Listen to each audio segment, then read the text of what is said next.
杨开，你入门3年，147场挑战无一获胜，此次以名相搏，境界却毫无提升，你图什么？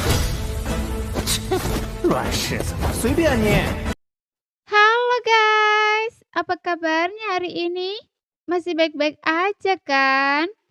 Di video kali ini kita akan melanjutkan cerita Donghua Martial Peak.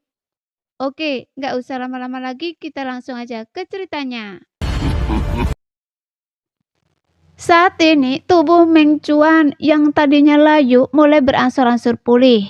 Jubahnya yang kotor berkibar tanpa angin, kulitnya yang terbuka dan pecah-pecah berangsur-angsur menjadi berkilau, dan rambut putihnya yang tipis tidak hanya dengan cepat menghitam tetapi juga semakin tebal.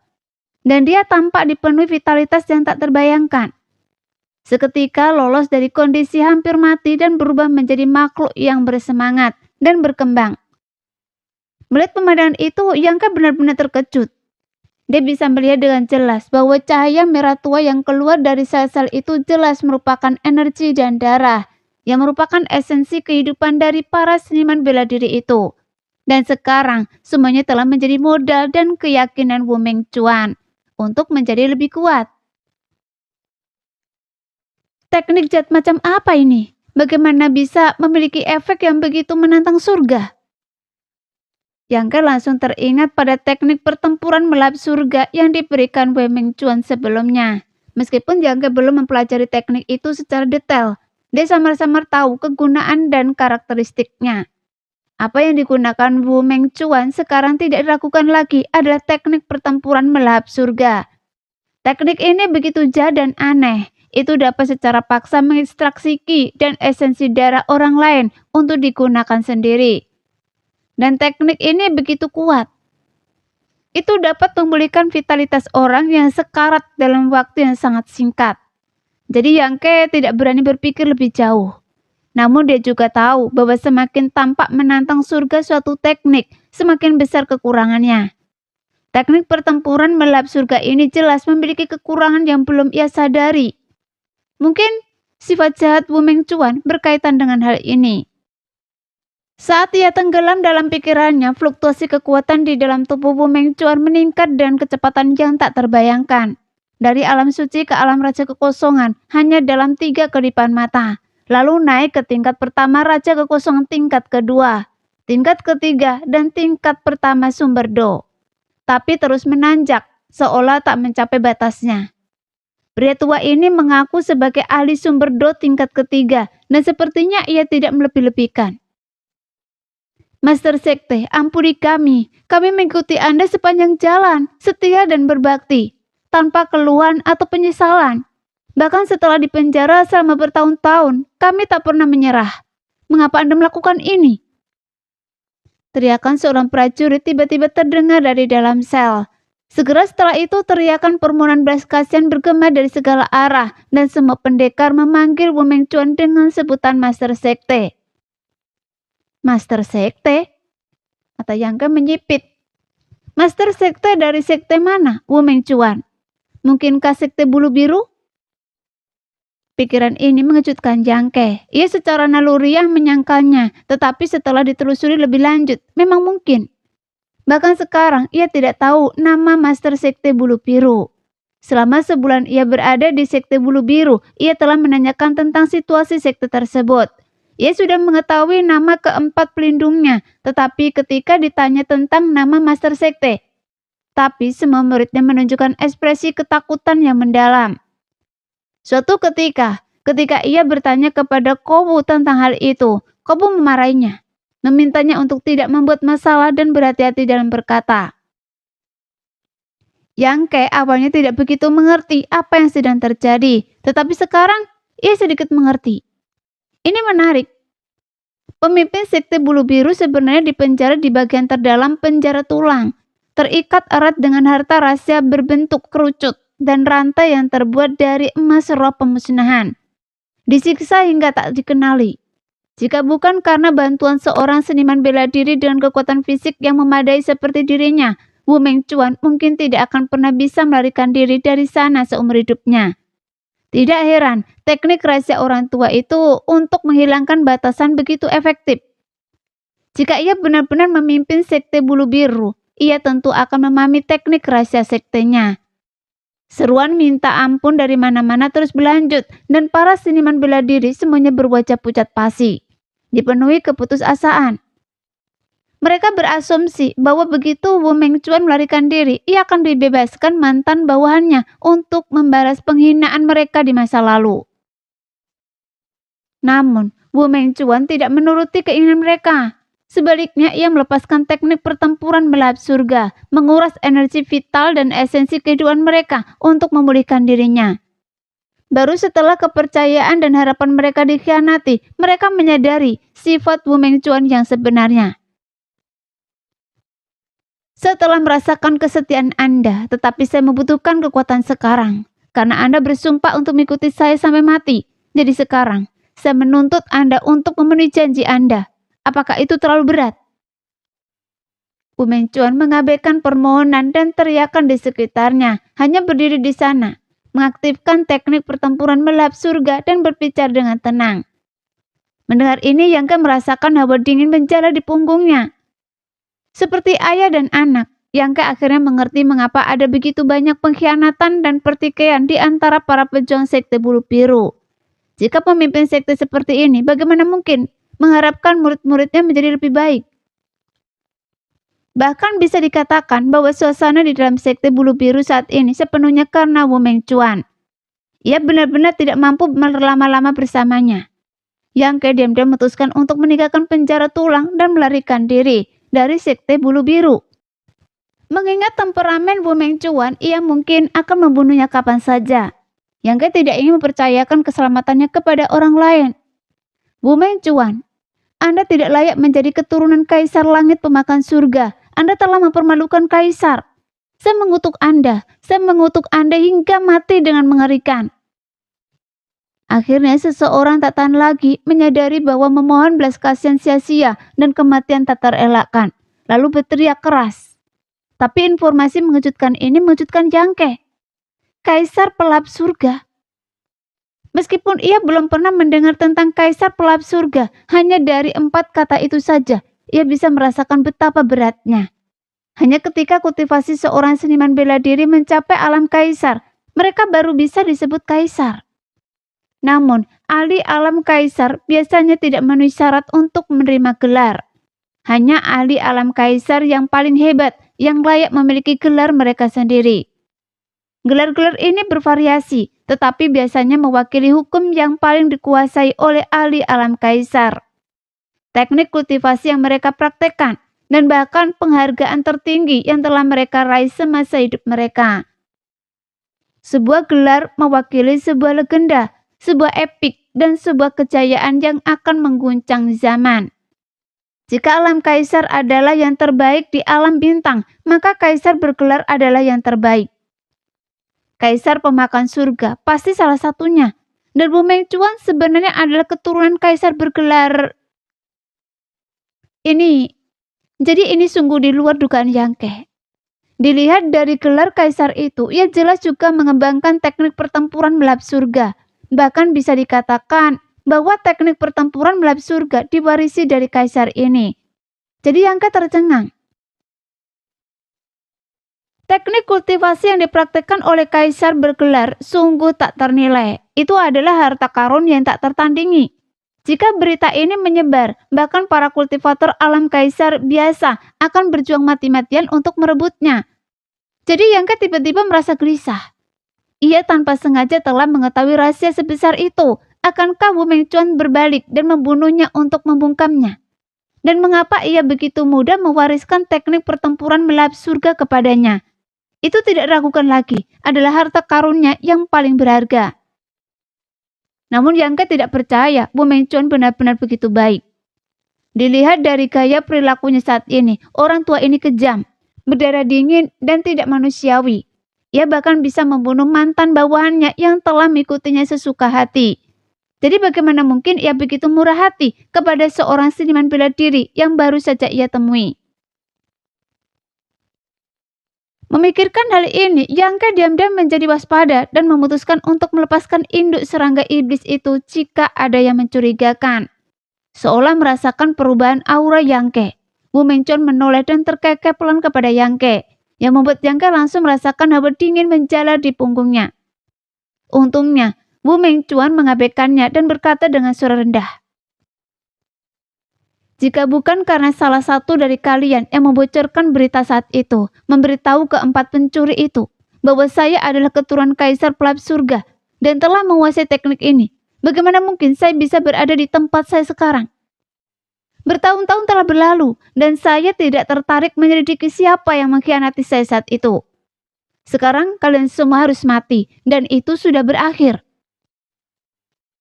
Sambil berbicara, Wu Mengchuan meningkatkan intensitas penggunaan teknik pertempuran melahap surga.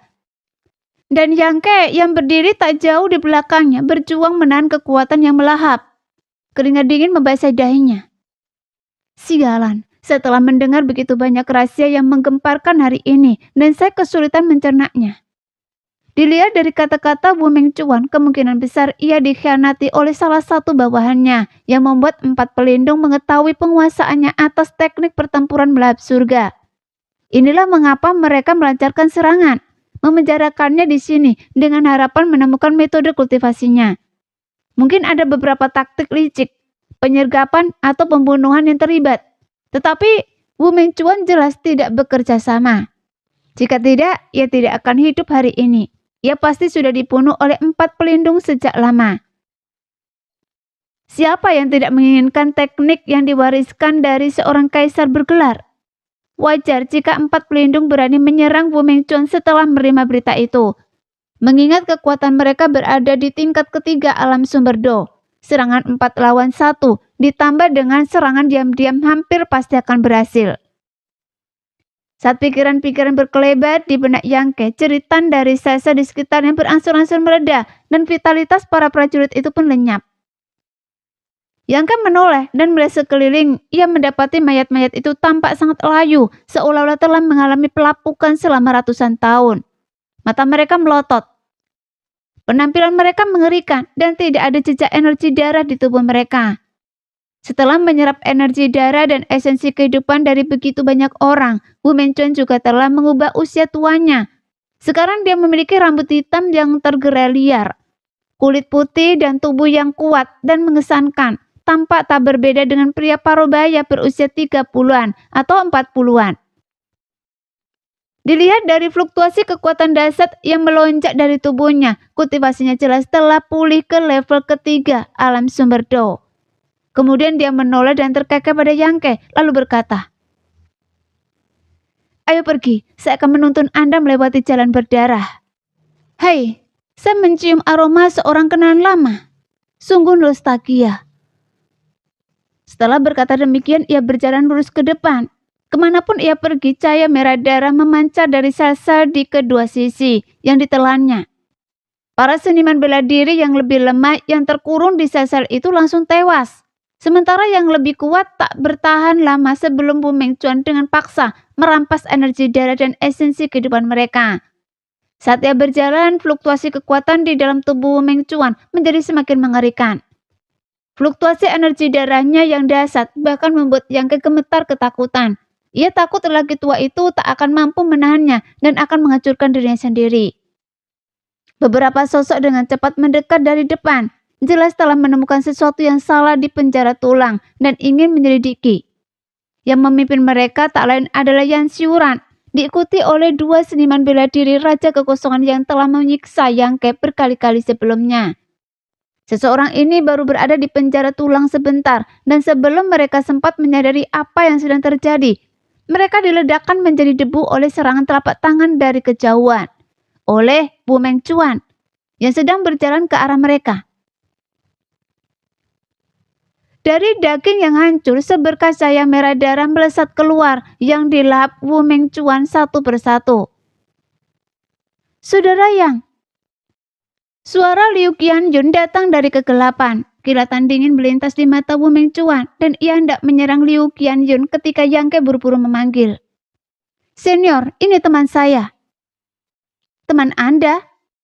Wu Mengchuan menatap Liu Qianyun dengan dingin sejenak. Tampak ragu-ragu sebelum akhirnya mengangguk dan berkata, "Tidak apa-apa, kekuatannya tidak setinggi itu. dia tidak berguna bagi saya.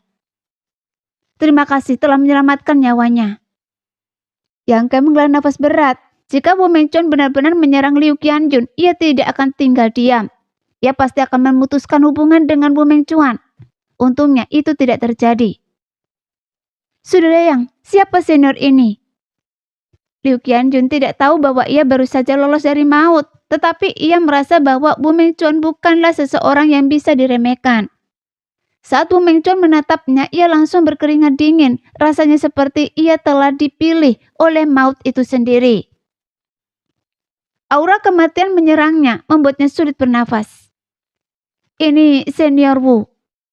Yang Ke menjelaskan dengan santai lalu menatap Wu Mengchuan dan berkata, Senior, bisakah Anda membantu saya melepaskan batasan di tubuh teman saya? Meskipun Yang Ke sekarang bisa melepaskan batasan untuk Liu Qianjun, itu pasti membutuhkan usaha yang cukup besar. Ia mungkin juga mencoba meminta bantuan Wu Mengchuan. Namun, Wu Mengchuan tidak berbicara, tetapi hanya mengangkat tangannya. Dan batasan di tubuh Liu Qianjun pun hancur, sehingga kekuatannya kembali. Nah, setelah kita pergi dari sini, bawa teman Anda dan pergilah sejauh yang Anda bisa. Wu Mengchuan tiba-tiba berkata dengan tenang. Hah? Yang Ke terkejut. Ia telah mempertimbangkan bagaimana cara melepaskan diri dari genggaman Wu Mengchuan. Lagi pula dia sekarang memiliki teknik pertempuran melapis surga. Dan alasan Wu Mengchuan dipenjara dan disergap saat itu adalah karena teknik yang diwariskan dari seorang kaisar bergelar. Jadi Yang Ke merasa Wu Mengchuan tidak akan pernah mengizinkannya pergi dengan teknik seperti itu. Dia tidak pernah menyangka orang tua ini akan berkata seperti itu. Jadi pasti ada sesuatu yang mencurigakan. Hanya saja Yang Ke belum menyadarinya. Apa? Tidak mau pergi? Wu Mengchuan terkekeh. Bukan itu maksud saya. Yang Ke merutkan kening dan menggelengkan kepalanya. Kalau begitu, terima kasih banyak senior. Ya, jangan mati. Saya sangat menantikan perkembangan Anda. Wu Mengchuan terkekeh melangkah maju. Yang Ke dan Liu Qianjun bertukar pandang dan mengikutinya dari belakang. Tak lama kemudian mereka bertiga meninggalkan penjara tulang. Ayo pergi. Wu Mengchuan berdiri di sana dengan tangan di belakang punggungnya, menyipitkan mata dan menatap ke satu arah. Dari arah itu seberkas cahaya mendekat dengan cepat. Dilihat dari auranya, itu tak lain adalah Miyoki, yang baru saja ditemui Yang Ke. Yang Ke menangkupkan tangannya memberi hormat kepada Wu Mengchuan dan berkata, hati-hati senior. Kemudian ia meraih Liu Qianjun dan terbang ke langit. Setelah Yang Ke pergi, Wu Mengchuan berbalik dan melirik ke arah hilangnya Liu Qianjun. Matanya berkilat samar, dan ia terkekeh. Benihnya sudah ditanam. Kapan akan tumbuh? Saya sangat menantikannya. Setelah beberapa saat, ia tiba-tiba berbalik lagi. Wajahnya dingin saat ia menatap ke arah datangnya Miyoki. Jubah panjangnya berkibar tanpa angin, dan ia mendesis. Miyoki, matilah! Terselubung cahaya misterius itu, Miyoki sangat terkejut. Mendengar ini, ia langsung berhenti berseru ngeri. Wu Mengchuan, bagaimana Anda bisa lolos? Hidup saya tidak ditakdirkan untuk berakhir, karena saya punya seorang dermawan untuk membantu saya. Saya pernah berkata sebelumnya, bahwa suatu hari nanti saya akan mencabik-cabik kalian bajingan, dan hari ini saya datang untuk memenuhi janji itu. Setelah momen panik itu, Miyoki perlahan-lahan menjadi tenang dan menatap Wu Mengchuan dengan dingin. Kemudian dia berkata, Anda baru saja lolos dan Anda pikir Anda bisa melawan saya. Jangan lupa, kita berdua berada di tingkat ketiga alam sumber Dao. Untuk apa saya melakukan sesuatu yang tidak saya yakini? Begitu Wu Mengchuan selesai berbicara, ia tiba-tiba membuka mulutnya dan meledakkan sebuah harta rahasia berbentuk seperti botol kecil. Dari botol itu, 10.000 sinar cahaya darah tiba-tiba keluar dan dalam sekejap dunia berlumuran darah. Sekelilingnya berwarna merah tua dan bahkan udara yang mengalir seakan berubah menjadi darah, membuat orang-orang merasa seolah-olah berada di lautan darah. Botol roh darah? Benda ini benar-benar bersama Anda. Teriakan Miyoki yang mengerikan datang dari dalam lautan darah. Wu Mengchuan meraung. Benar, benda ini selalu bersama saya. Jika tidak diperbaiki secara tidak sempurna saat itu, saya tidak akan menghadapi amarah Anda. Miyoki, Anda meremehkan saya. Bagaimanapun saya adalah keturunan seorang kaisar agung. Bagaimana mungkin saya tidak memiliki 1 atau 2 harta karun setingkat kaisar? Di lautan roh darah ini, sayalah penguasanya. Seberapa besar kekuatan yang bisa Anda kerahkan? Saya akan menghancurkan tulang Anda satu persatu, melahap darah dan esensi kehidupan Anda sedikit demi sedikit. Jika Anda akan menjadi santapan saya, dan Anda tidak akan pernah memiliki kesempatan untuk bereinkarnasi.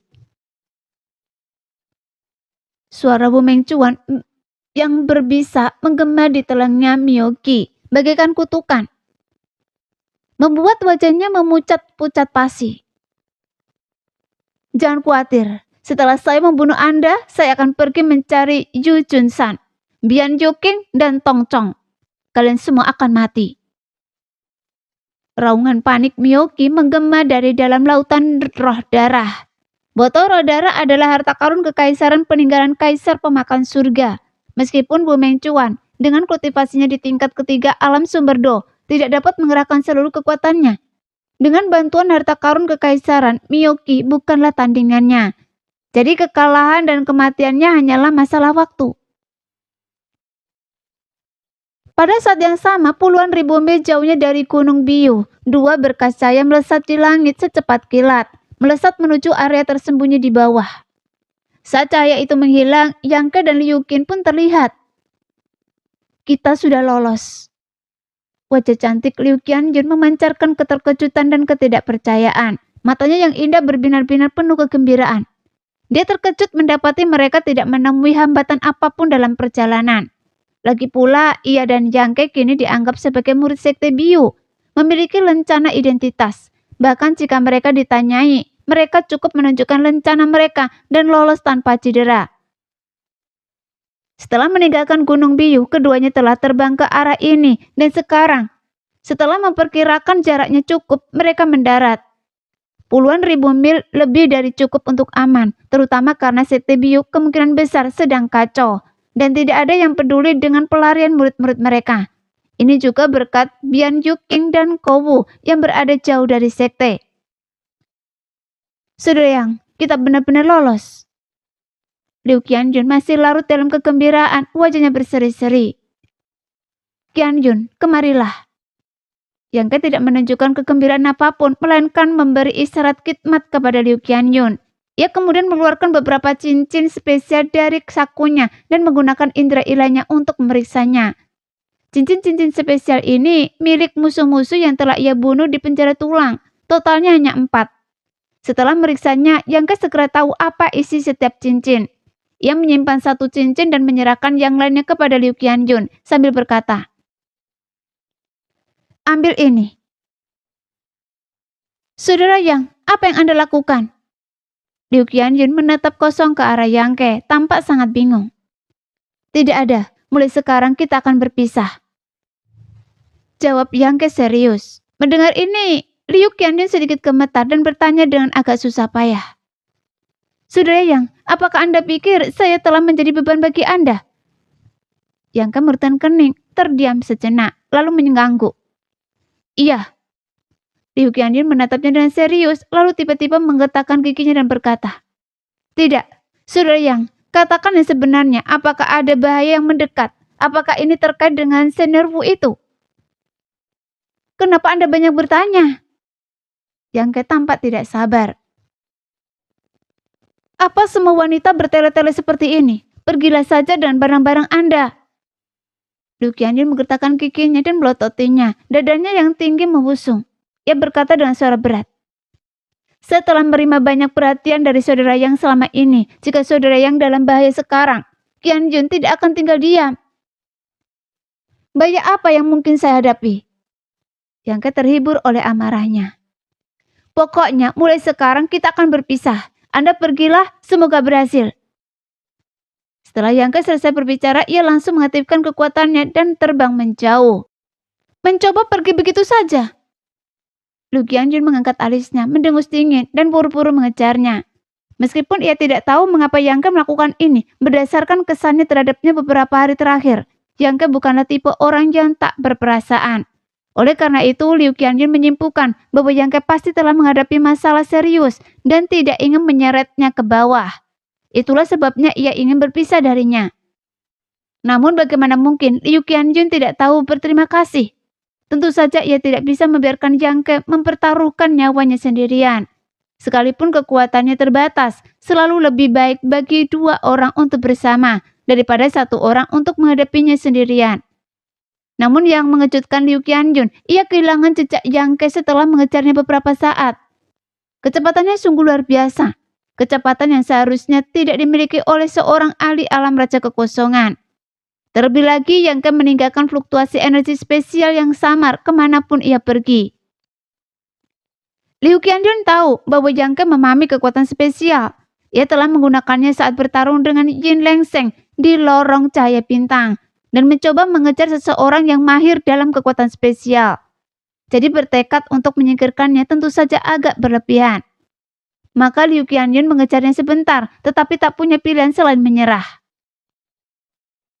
Setelah mendarat kembali di tanah, ia mendesah pelan dan menatap ke arah Yang Ke menghilang, bergumam pada diri sendiri. Terima kasih atas bantuan Anda selama ini. Jaga diri Anda. Dia membuka telapak tangannya, memperlihatkan beberapa cincin spesial, memindainya dengan indera ilahnya. Ia segera menyadari bahwa setiap cincin berisi sejumlah besar kristal sumber dan harta rahasia. Salah satu cincin spesial berisi kekayaan terbanyak, yang merupakan cincin milik Joyi. Itu sangat cocok dengan karakternya. Liu Qianjun terkekeh-ketir. Yang Ke yang mengambil sebuah cincin milik seorang seniman bela diri alam Raja Kekosongan mewariskan sebagian besar bertanya kepadanya. Jelas khawatir ia tidak akan memiliki cukup sumber daya kultivasi untuk sementara waktu. Di langit, Yang Ke terbang sendirian. Alasan ia memilih untuk berpisah dengan Liu Qianjun adalah karena Yang Ke merasa tidak aman. Dan sumber ketidaknyamanan itu adalah Bu Mengcuan. Meskipun ia tidak tahu apa yang direncanakan Bu Mengcuan, ia tidak percaya lelaki tua itu akan berbaik hati melepaskannya. Terutama karena ia telah menguasai teknik pertempuran melahap surga. Dia pasti punya semacam konspirasi. Lelaki tua itu adalah seorang ahli alam sumber Do, bahkan mungkin sudah setengah jalan menuju alam kaisar. Yang Ke tidak percaya diri untuk menghadapinya, dan untuk menghindari keterlibatan Liu Qianjun, ia terpaksa berpisah darinya. Bagaimanapun Liu Qianjun adalah seorang ahli alam Raja Kekosongan, sosok yang kuat di wilayah bintangnya sendiri. Ia percaya bahwa bahkan di dalam batas bintang, ia dapat menjaga dirinya dengan baik. Jika sesuatu yang tidak menguntungkan terjadi, itu berarti kesempatannya telah berakhir. Sekarang, Yang Ke hanya ingin menjauh dari sekte bulu biru sejauh mungkin, jadi ia tidak berniat berhenti dan hanya terbang maju dengan kepala tertunduk. Sepanjang perjalanan ia menikmati pemandangan alam bintang.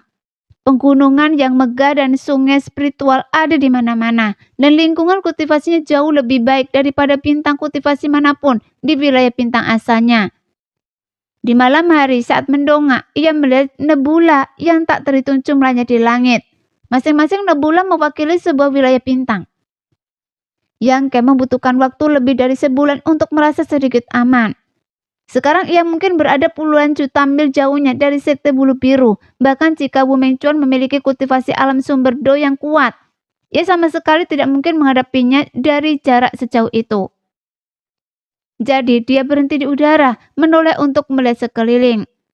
Sejauh mata memandang hanya ada kesunyian. Ia tidak tahu di mana ia berada.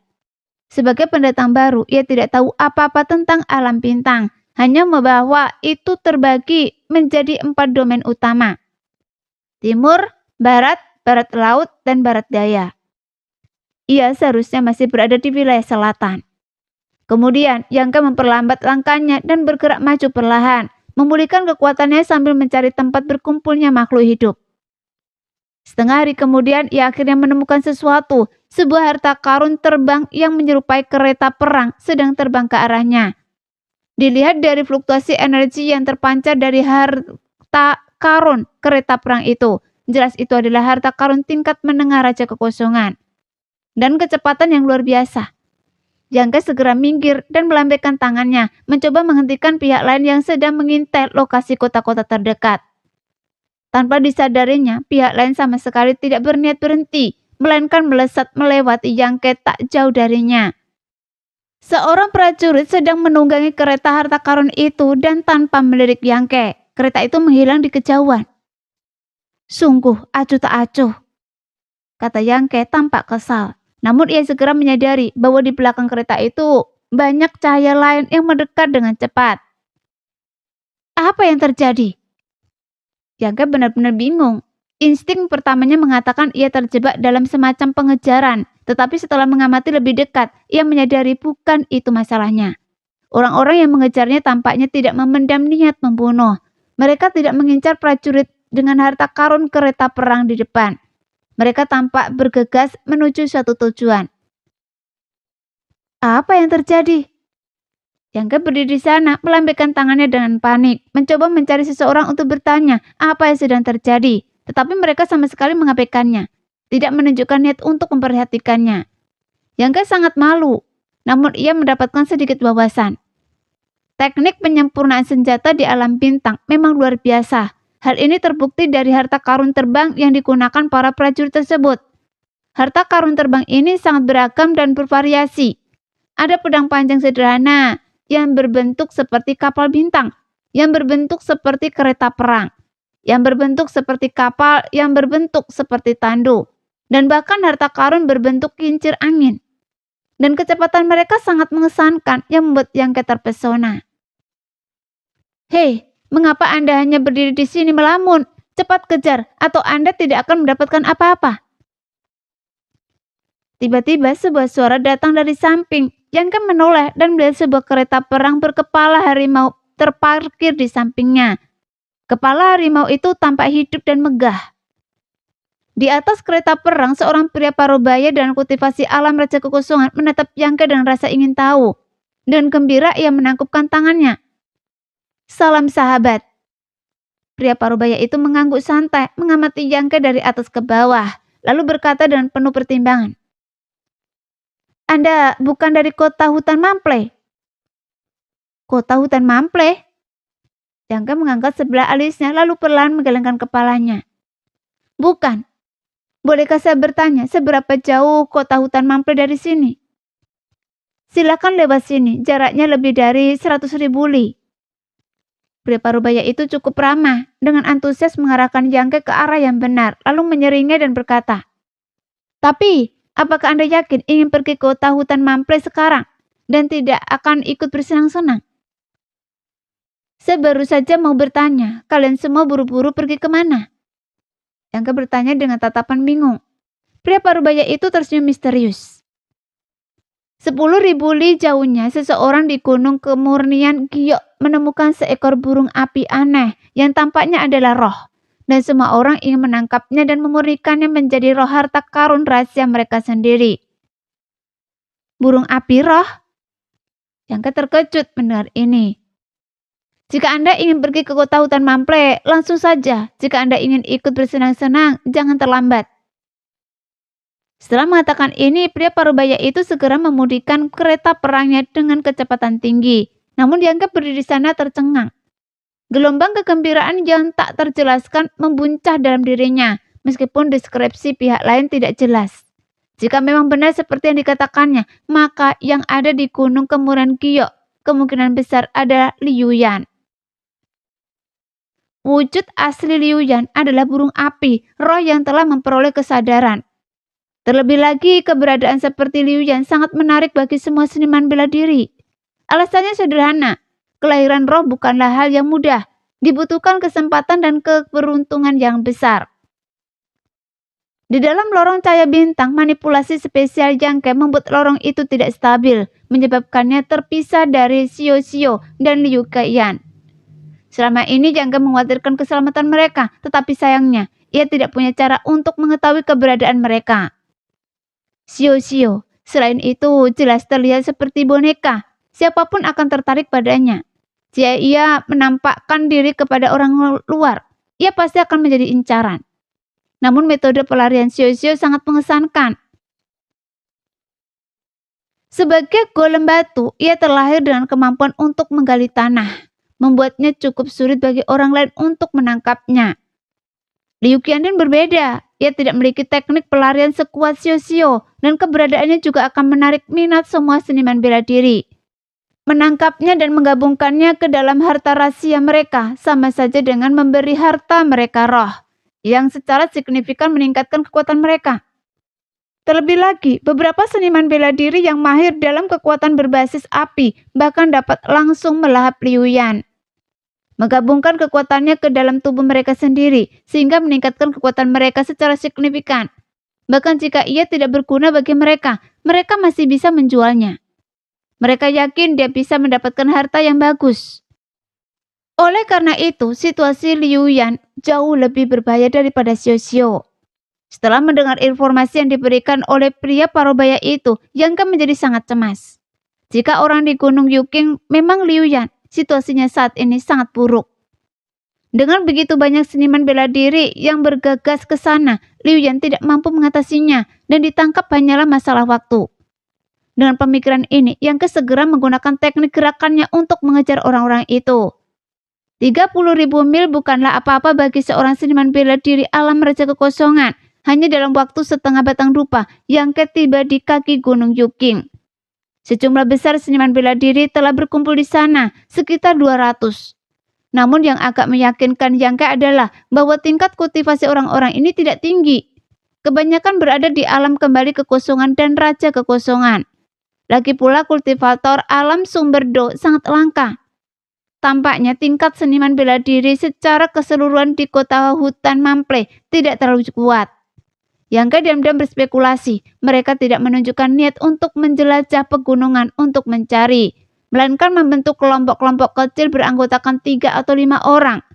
Tampaknya berharap dapat mengadakan jumlah mereka beberapa dari mereka tampak penuh luka. Jelas akibat luka bakar dan beberapa mayat tergeletak di tanah. Pemandangan yang mengerikan. Tubuh mereka hangus. Burung api itu sungguh ganas. Meskipun dilihat dari fluktuasi kekuatannya, ia hanya berada di tingkat ketiga alam Raja Kekosongan. Api yang dihembuskannya sangat sulit ditahan. Saudara Zhou dan Saudara Zhang sama-sama Raja Kekosongan veteran, namun mereka terbakar sampai mati dalam satu pertempuran. Untungnya kami berlari cepat, kalau tidak. Sang pembicara duduk di samping mayat-mayat itu, merawat lukanya sendiri sambil menceritakan pertemuannya dengan burung api dengan rasa takut yang masih tersisa. Banyak orang berkumpul di sekitar mereka, mencoba menyimpulkan kekuatan burung api berdasarkan luka-lukanya. Justru karena pengalaman dan cerita orang-orang inilah, para Raja Kekosongan yang lebih lemah mengurungkan niat mereka untuk berburu sendirian dan malah membentuk kelompok. Nah, sekian dulu cerita kali ini. Kita lanjut lain hari ya guys ya. Bye-bye.